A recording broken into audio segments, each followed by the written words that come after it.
अस्सलामुअलैकुम। मेरा नाम इमरान ज़हूर है और मैं आज ज़रा ऑफ टॉपिक बात करने लगा हूँ। अमूमन मैं इस चैनल पे लेक्चर्स शेयर करता हूँ, लेकिन आज जो टॉपिक है ये इम्पोर्टेंट है और मेरी फ़ील्ड से रिलेटेड भी है और काफ़ी सारे लोग इस पे तबसरे भी कर रहे हैं।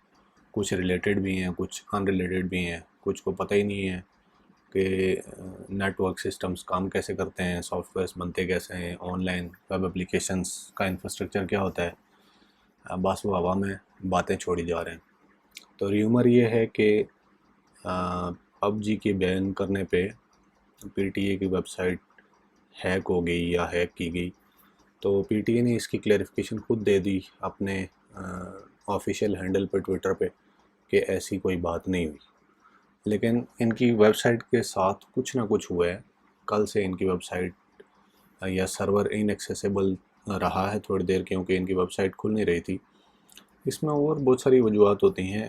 खाली हैकिंग एक चीज़ नहीं होती। कभी कभार आपका पावर ब्रेकडाउन हो जाता है, सर्वर ही बंद हो जाते हैं, आपका सिस्टम रीबूट हो जाता है किसी वजह से और प्रॉपर उसकी सर्विसेज स्टार्ट नहीं हो पाती। तो वेबसाइट इनएक्सेसिबल होने की बहुत सारी वजूहत होती हैं और एक वजह उसकी अटैक भी हो सकती है कि किसी ने एक सिंपल किस्म का अटैक होता है जिसको डैनियल ऑफ सर्विसेज या डॉस अटैक बोलते हैं। उसमें आपके सर्वर्स के रिसोर्सेज जो हैं वो सारे उस अटैक की वजह से कंज्यूम हो जाते हैं। तो सर्वर या शट डाउन हो जाता है हीट अप होने की वजह से, या उसकी मेमोरी ओवरफ्लो हो जाती है और वो एरर्स देना शुरू कर देता है। तो उस सूरत में सर्वर को रीस्टार्ट करना पड़ता है। अब इन चीज़ों को यकीनन ब्लॉक करना कोई इतना मुश्किल नहीं है। इसके बड़े आसान स्टेप्स होते हैं। फायरवॉल्स के थ्रू आराम से डैनियल ऑफ सर्विसेज को या डॉस अटैक को काउंटर किया जा सकता है और ये बड़े आराम से हो जाता है। तो कहने का मकसद ये है कि पहले तो ये इन्फॉर्मेशन आ गई कि पीटीए की वेबसाइट हैक नहीं हुई और अलबत्ता कल से मैं उसको देख रहा था, वो थोड़ी देर इनएक्सेसिबल रही है और रात को एक्सेस नहीं हो रही थी मेरी तरफ से। कुछ देर पहले जब मैं ट्राई कर रहा था तो पीटीए वालों ने यूज़र वैलिडेशन रिक्वायर्ड का कैप्चा लगाया हुआ था। ये कैप्चा हम इसलिए लगाते हैं कि जब किसी वेबसाइट पे अटैक्स बढ़ जाएं तो कैप्चा के थ्रू हम साइट को इनएक्सेसिबल कर देते हैं, ताकि किसी भी बंदे को यूज़र नेम पासवर्ड लगाने से पहले या सर्वर को हिट करने से पहले इस पेज पे लैंड करवाया जाए। इसमें वो कोई इनपुट दें जो चेक करे अगर ये सही हो इनपुट, क्योंकि ये कंप्यूटर से ऑटोमेटिकली ये इनपुट नहीं दी जा सकती, इसीलिए कैप्चा बनाया गया था कि स्पैमर्स और बॉट्स को जो है काउंटर किया जा सके। ये कैप्चा ह्यूमन ही पढ़ के इसमें एंटर करेगा तो वो इस साइट को खोल सकेगा, वरना साइट एक्सेसिबल ही नहीं रहेगी। तो ये उन्होंने अच्छा काउंटर किया है और अटैक को ब्लॉक करने के लिए। यकीनन इसमें जो है वो पीटीए में जो भी टेक्निकल टीम बैठी है उसको क्रेडिट जाता है कि उन्होंने इस अटैक को कुछ हद तक काउंटर किए और वो इसमें कामयाब रहे। लेकिन अभी थोड़ी देर बाद जो है वो पीटीए की साइट उस कैप्चा के बगैर ही खुल रही है। मैंने इस जगह भी खोली हुई है और यहाँ पे मैं आपको दिखा रहा था कि कैप्चा उन्होंने थोड़ी देर पहले लगाया था। इसका मतलब ये है कि अगर कोई कुछ भी गड़बड़ हुई थी तो वो उन्होंने फिक्स कर ली है और साइट फुली रीस्टोर्ड है। अब मैं इसको अगर रिफ़्रेश करूँ तो ये विदाउट कैप्चा खुलेगी और ये बिल्कुल वर्किंग में है। तो लिहाजा अगर इस पे अटैक हुआ भी है तो उन्होंने काउंटर इसको रिकवर कर लिए और इस पे थम्स अप पीटीए।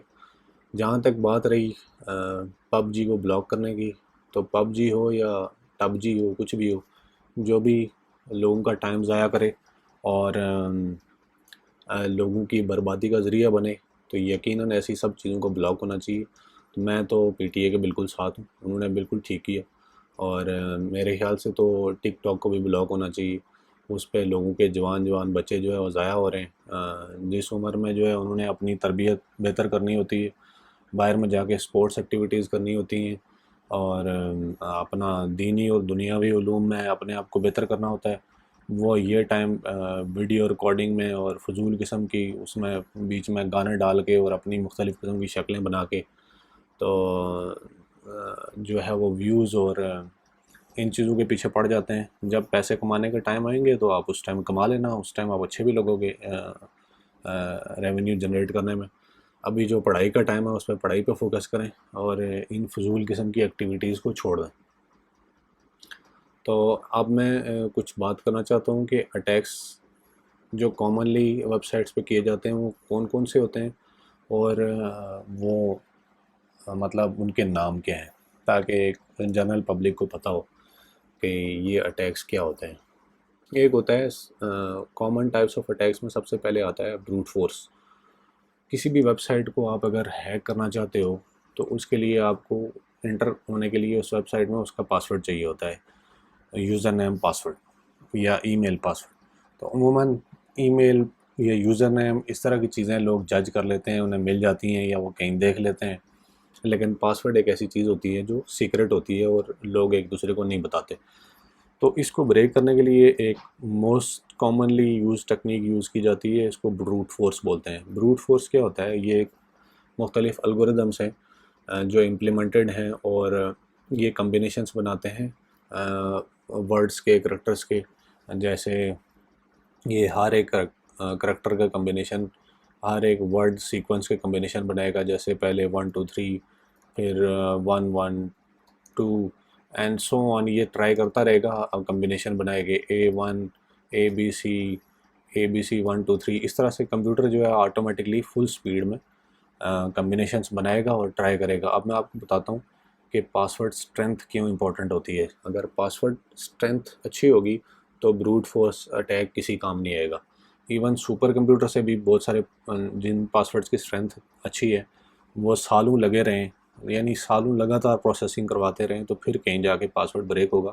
पर इतना किसी के पास टाइम नहीं होता कि वो एक साइट को ब्रेक करने के लिए ब्रूट फोर्स अटैक लगाए और वो साल इंतज़ार करता रहे उस साइट का। और पहली बात है, वो साइट अगर किसी लल्लू पल नहीं बनाई हुई है तो इतना ज़्यादा ब्रूट फोर्स अटैक वो अपने ऊपर एक्सेप्ट करेगी नहीं। तो अगर उस पर पॉलिसीज़ लगी हुई हैं, प्रॉपरली सिक्योरिटी इम्प्लीमेंटेड है, तो वो उस आईपी एड्रेस को ही ब्लॉक कर देगी जिससे इतनी स्पीड से रिक्वेस्ट आ रही हैं बार बार।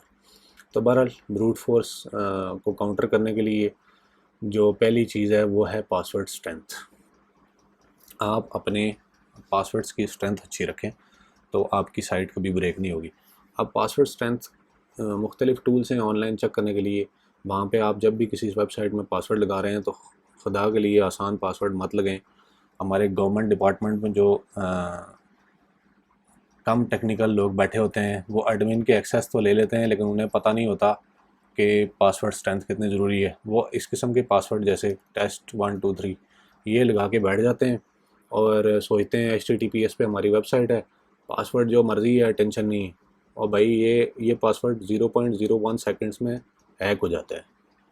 इतना टाइम एक कंप्यूटर के चाहिए आपकी आपकी वेबसाइट के अंदर या आपके सिस्टम के अंदर घुसने के लिए, 0.01 सेकंड। कुछ लोग इस तरह का पासवर्ड लगाते हैं, पाकिस्तान 1 2 3। इसको कंप्यूटर को 0.22 सेकंड चाहिए इस पासवर्ड को क्रैक करने में और आपके सिस्टम के अंदर घुसने में। तो काइंडली इस तरह के पासवर्ड ना लगाएं। ज़रा अपने नॉलेज को वुसअत दें और कभी भी एडमिन पासवर्ड आप अपने हाथ में ना रखें। अगर आप नॉन टेक्निकल हैं, आप टेक्निकल टीम के हाथ में रखें और ख़ुद इतनी एक्सेस लें जितनी आपको ज़रूरत है।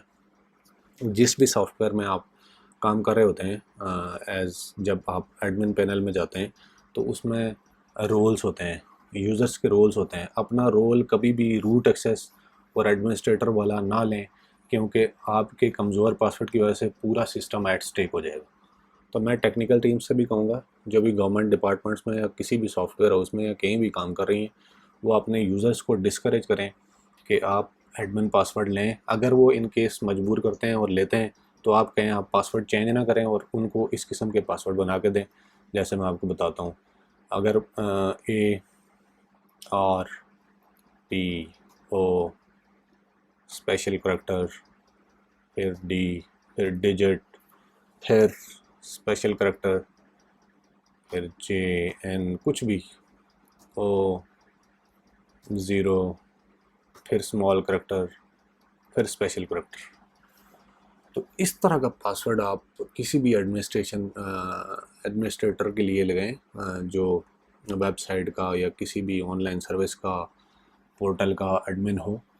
उसका, और जो भी जिनके पास भी रोल्स हों जो यूज़र्स एडिट कर सकें, डिलीट कर सकें या सिस्टम का डाटा चेंज कर सकें, उन सब के पासवर्ड्स इसी तरह के कम्प्लेक्स होने चाहिए। अब एक कंप्यूटर को 1 मिलियन ईयर्स चाहिए इस पासवर्ड को ब्रेक करने के लिए, तो इस तरह के पासवर्ड आपको लगाने पड़ेंगे, नहीं तो आपकी वल्नरेबिलिटी लेवल बहुत हाई रहेगा और आपकी साइट एट स्टेक ही रहेगी। आप कभी भी ऑनलाइन जो है वो ट्रस्ट नहीं कर सकते, कोई भी बंदा आपकी साइट पे अटैक कर सकता है, किसी भी टाइम इनिशिएट कर सकता है और आप उसको नहीं रोक सकते। कुछ लोग तो इवन चस्के लेने के लिए भी हैकिंग करते हैं, सीखने के लिए किसी साइट को टारगेट कर देते हैं। अब जैसे पबजी गेम ब्लॉक हुई, तो ये पीटीए एक डिपार्टमेंट है, उसका डिसीजन है, आपको क्या प्रॉब्लम है? उन्होंने कुछ देख के ही इसको ब्लॉक किया ना। बहुत सारे लोग इसकी वजह से अगर डैमेज हो रहे हैं, एडिक्ट हो रहे हैं, या कुछ केसेस खुदकुशी की भी मेरे ख्याल से रिपोर्ट हुए हैं, तो इतनी एक्सट्रीम पे केसेस गए हैं तो पीटीए ने एक्शन लिए। तो इसलिए हम अपने इदारों को हर टाइम क्रिटिसाइज़ ना करें, बल्कि वो अगर अच्छा काम करें तो उन्हें सपोर्ट भी करें। तो बहरहाल ये हो गई वन टाइप ऑफ पासवर्ड की बात। इस पे अगर सर्वर पे अच्छी पॉलिसी लगी हो और पासवर्ड्स की स्ट्रेंथ अच्छी हो, तो ये ब्रूट फोर्स किसी काम का नहीं है, ये काम नहीं कर सकता। इसके बाद कुछ और टाइप्स हैं, एसक्यूएल इंजेक्शन है, क्रॉस साइट स्क्रिप्टिंग है, इनकी मैं डिटेल्स में नहीं जाता, ये प्योरली टेक्निकल टॉपिक्स हैं। जो मैसेज से रिलेटेड था, यूज़र्स को समझाने से रिलेटेड, वो ब्रूट फोर्स था, वो मैंने समझा दिया। ये डेवलपर्स को इनका पता होना चाहिए, जो भी वेब एप्लीकेशन डेवलपमेंट कर रहे हैं, क्योंकि वेब एप्लीकेशन सबके लिए एक्सेसिबल होती हैं, तो ये चीज़ आपको पता होना चाहिए एसक्यूएल इंजेक्शन क्या होती है और क्रॉस साइट स्क्रिप्टिंग क्या होती है, इसको डील कैसे करते हैं, इसको मिनिमाइज़ कैसे करते हैं। अगर इसमें से कोई भी चीज़ ओपन है आपकी वेबसाइट में और ये वाला अटैक लग सकता है, तो कोई भी आपकी वेबसाइट के एडमिन में एंटर होके पूरी वेबसाइट को हैक कर सकता है।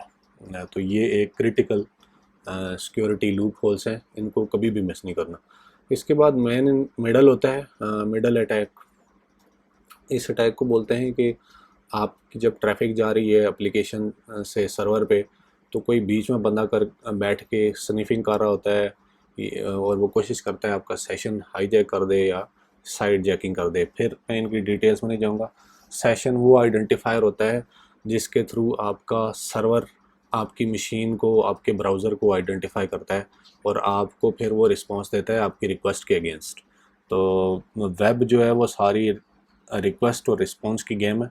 अगर आपका सेशन यूनिक आइडेंटिफायर किसी ने दरमियान में हाईजैक कर लिया, तो वो एज आपकी मशीन सर्वर को चीट कर सकता है कि वो आपकी मशीन बन जाएगा और जो रिस्पॉन्स आना शुरू हो जाएगा वो खुद रिसीव करना शुरू कर देगा, या वो खुद रिसीव ना भी करे, वो बीच में बैठ के सिर्फ स्निफिंग करता रहेगा कि क्या रिस्पॉन्स आ रहा है सर्वर की तरफ से, और जो आपके पास पैकेट्स आ रहे हैं सर्वर की तरफ से वो भी रीड करना शुरू कर देगा।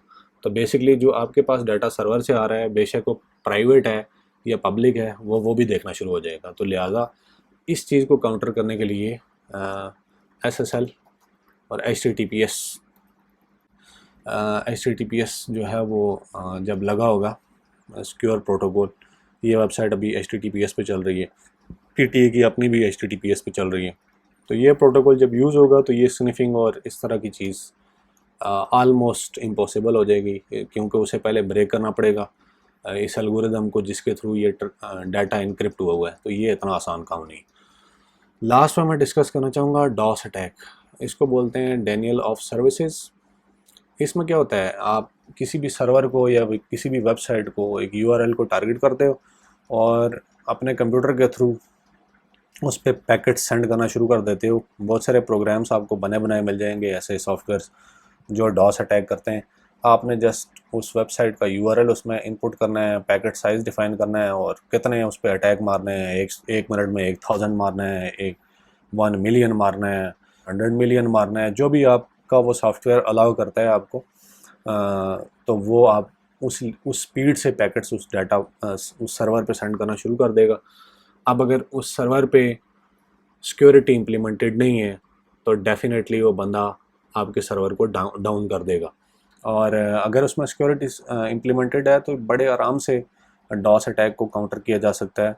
हमारे जो है वो सिस्टम पे अगर पॉलिसीज़ लगी हों तो 1-2 सेकंड में पता चल जाता है। अगर किसी मशीन से 1-2 सेकंड में 100 रिक्वेस्ट आ रही है या 1000 रिक्वेस्ट आ रही है तो डेफिनेटली ये वो डॉस अटैक है। तो उसको फ़ौरन उस आईपी एड्रेस को ही ब्लॉक कर सकता है टेम्परेरीली या कुछ देर के लिए। और जैसे भी आप सर्वर पे पॉलिसी इम्प्लीमेंट करते हैं तो इसको भी काउंटर बड़े आराम से किया जा सकता है। अब एंड पे मेरी रिक्वेस्ट है अपने गवर्नमेंट के इदारों से कि खदारा जो है वो अच्छे लोगों से सर्विसेज लें, अच्छे लोगों से एप्लीकेशंस बनवाएं और अपने इदारों में अच्छी टीम्स रखें। क्योंकि खुदा ना खास्ता ये अटैक तो ये तो अब छोटे मोटे लोग पबजी वाले अटैक कर रहे हैं, ये कोई सीरियस अटैक भी हो सकता है कि फॉर एग्ज़ाम्पल हमारी इंडिया के साथ वार हो जाए या किसी और कंट्री के साथ हो जाए तो इस केस में तो एक्सट्रीम लेवल पे लोग आके अटैक शुरू कर देते हैं।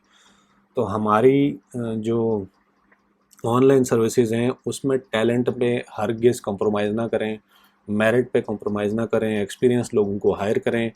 ये जो माफियाज़ बने हुए हैं और ये यूनियंस बनी हुई हैं गवर्नमेंट्स में कि कोई प्रोफेशनल बंदा आए उसको लोग तंग करना शुरू कर देते हैं और कहते हैं जी ये तो पता नहीं इसे फालतू तनख्वाह मिलती है, या उससे जेलस होना शुरू हो जाते हैं, ये इतना काम क्यों करता है, हमसे क्यों इतना काम ले रहा है, हम तो पहले वेली बैठ के खा रहे थे। तो ये इस कल्चर को चेंज करने की ज़रूरत है। प्रोफेशनल्स को हायर करें, प्रोफेशनल्स से अपनी टीम्स को ट्रेन करवाएं, प्रॉपर एक हायरिंग फायरिंग का रूल रखें। ये नहीं होना चाहिए एक बंदे से काम ही नहीं हो रहा और वो भी जो है वो नत्थी है, साला साल चलता जा रहा है, मुफ्त में खा रहा है। अगर एक बंदा सॉफ्टवेयर इंजीनियर है या डेवलपर है या वेब डेवलपर है और उसको अपनी फील्ड का काम नहीं आता तो डेफिनेटली या तो उसका रोल चेंज होना चाहिए या वो बंदा रिप्लेस होना चाहिए। ये बहुत सिंपल रूल है और प्राइवेट इंडस्ट्री में, लोकल इंडस्ट्री में या इंटरनेशनल सब जगह यही प्रैक्टिस चलती है। जो बंदा अच्छा काम कर रहा है उसको अच्छे प्रमोशंस मिलते हैं, अच्छे रेजेस मिलते हैं, अच्छी सैलरीज मिलती हैं, अच्छी फैसिलिटीज़ मिलती हैं। लेकिन जो बंदा परफॉर्मेंट नहीं होता, नॉर्मल होता है लेकिन स्टिल काम कर लेता है, उसको मतलब रखा जाता है लेकिन उसको फिर उसी लिहाज से रिवॉर्ड भी किया जाता है। और एक होता है जो बिल्कुल टाइम ज़ाया करते रहते हैं और बस लेग पुलिंग के पीछे और दूसरे से जेलसी और बस गप्पे लगाने और चाय पीने के लिए दफ्तर में आते हैं। ऐसे लोगों की प्रोफेशनल फील्ड्स के अंदर और प्योरली टेक्निकल फील्ड्स के अंदर, जैसे ये हमारी सॉफ्टवेयर वाली फील्ड है, इसके अंदर कोई गुंजाइश नहीं है। आप एक्सपीरियंस लोगों को प्रेफर करें और जो इंटरव्यू सेशंस होते हैं वो एक्सपीरियंस लोगों से करवाएं। बेशक अगर आपके डिपार्टमेंट के अंदर एक्सपीरियंस बंदा नहीं है, आप प्राइवेट लोग हायर कर लें कुछ दिनों के लिए। फॉर एग्ज़ाम्पल आप किसी प्रोफेशनल ऑर्गेनाइजेशन से आप रिक्वेस्ट कर लें जी आप बंदे भेजें हमारे पास 10 दिन के लिए या 2 दिन के लिए। डेफिनेटली आप उनको पे करें उनके आवर्स के अगेंस्ट कि वो हमें प्रोफेशनल टीम हायर करके दें। तो हमें पता है कि ये वाली चीज़ें एक बंदे के अंदर कैसे चेक करनी है और जब डेवलपमेंट हो रही है तो इन चीज़ों को कैसे इंश्योर करनी है। तो डेफिनेटली एक अच्छा बंदा टीम के ऊपर बैठा होगा, वो अपनी मर्ज़ी से अच्छी टीम हायर करेगा तो आपके क्वालिटी सॉफ्टवेयर बनेंगे। डेफिनेटली हैकिंग को 100% नहीं रोका जा सकता लेकिन 99%, 99.9% इवन इसको कम ज़रूर किया जा सकता है। मतलब ऐसे वेज़ हैं सर्वर्स के इंफ्रास्ट्रक्चर इतने कम्प्लेक्स किए जा सकते हैं कि हैकर्स को उसको हैक करना आलमोस्ट नियर टू इम्पॉसिबल मतलब एक चीज़ बन जाती है कि फॉर एग्ज़ाम्पल आपकी जो ट्रैफिक आ रही है बाहर से वो आप डायरेक्ट सर्वर के बजाय किसी प्रॉक्सी सर्वर पे लैंड करवाएं और हैकर बेशक सर खुजाते रहें, उसको अटैक करते रहें, आपका रियल ट्रैफिक जो है वो एक्चुअल सर्वर पे कभी भी नहीं जा रही। तो इस तरह से मतलब बहुत सारी टेक्निक्स हैं। इस तरह आप मल्टीपल इंस्टेंसेस यूज़ करें, एक सर्वर्स मुख्तलिफ सर्वर्स अपनी एप्लीकेशंस के लिए, एक सर्वर डाउन हो भी जाए तो दूसरा अप हो जाए। तो मतलब बहुत सारे तरीके हैं इन चीज़ों को काउंटर करने के लिए और बेहतर है कि इन चीज़ों पे आप डेफिनेटली ख़र्चा करें। ये इम्पोर्टेंट हैं और बहुत ज़रूरी हैं और इनको प्रोफेशनली होना चाहिए। साइबर वॉरफेयर भी एक बाकायदा एक जंग है और हमें इसके लिए तैयार होना चाहिए। और ख़ास तौर पे गवर्नमेंट की जितनी भी साइट्स हैं इन सबको 100% सिक्योर होना चाहिए। 100% नहीं भी होती तो 99% तो करें। मतलब हमारे जो फालतू के हैकर्स बने हुए हैं बस जो जिनको 2-3 सॉफ्टवेयर्स आते हैं और वो आगे शुरू हो जाते हैं बस सॉफ्टवेयर लगा के और वो सोचते हैं कि हम हैकर्स हैं। बीच में कुछ लोगों ने शायद मैट्रिक की हो या एफएससी की हो और आगे पीछे का कुछ ना पता हो, बस 3-4 सॉफ्टवेयर यूज़ करने आते हो तो बेसिकली ऐसे लोग एफिशिएंसियाँ मार के कुछ ऐसी साइट्स को हैक करने में शायद कामयाब हो भी जाएं जो जिनकी बिल्कुल क्वालिटी कोई नहीं है जिस क्वालिटी पे वो बनी है। लेकिन अगर एक अच्छी क्वालिटी की वेबसाइट बनी है, उस पर प्रॉपर ना भी 50, 60, 70, 80% भी चीज़ें इंप्लीमेंट हुई हुई हैं, तो उसको हैक करना इतना आसान नहीं होगा। और वो 2-3 ट्राइयाँ उस पर करके वो उस पर वैसे भी बैक ट्रैक कर जाएंगे, पीछे हो जाएंगे। उन्हें पता चल जाएगा कि इसको इतना आसान काम नहीं है इसको हैक करना। एंड पे एक लास्ट बात जो रह गई थी, मैं भूल गया था, वो ये है कि आजकल बहुत सारे लोग वीडियोस ऑनलाइन बना रहे हैं, लेकिन उनकी अपना कोई स्किल सेट नहीं है, ना कोई कैलिबर है। बस वो आप कह लें जुगते मारने के और शुगर लगाने के वजह से यूट्यूब पे हिट हो गए हैं। और अपनी वीडियोस में वो हर दूसरी वीडियो में वो गालियाँ दे रहे होते हैं और फिर उसको म्यूट करके शो कर रहे होते हैं कि हम बहुत अच्छे हैं। या तो आप गालियाँ ना दें वीडियोस में, और अगर गालियाँ देते हैं तो फिर आप काइंडली वीडियोस ना बनाएं। तो ये तो इस चीज़ को नाम दे दिया गया है रोस्टिंग का। पता नहीं कैसी रोस्टिंग है ये। मतलब बंदे को पहले अपने बारे में सोचना चाहिए कि मैं एक अच्छा इंसान बनूं, फिर हमारा दीन हमें इन चीज़ों से रोकता है। तो ये तुक क्या बनती है ऐसी गालियां देने की, फिर उसको रोस्टिंग कहने की, लोगों की जो है वो पगड़ियाँ उछालने की। और फिर ऐसे लोगों को लोग प्रेज़ भी करते हैं, फॉलो भी करते हैं। हमारी यंग जनरेशन को ऐसे लोगों से बचना चाहिए, ना कि ऐसे लोगों के पीछे भागना चाहिए। तो खुदारा अपनी औलादों की जो है वो तरबियत बेहतर करें और इन लोगों से उनको बचाएं। ये सही रास्ते के बजाय उनको डेफिनेटली गलत रास्ते पे ले जा रहे हैं। तो इंशाल्लाह इस पे उम्मीद है आप अमल करेंगे और लोगों को भी अमल करवाएंगे। आगे किसी वीडियो में मुलाकात होगी, तब तक के लिए अल्लाह हाफिज़।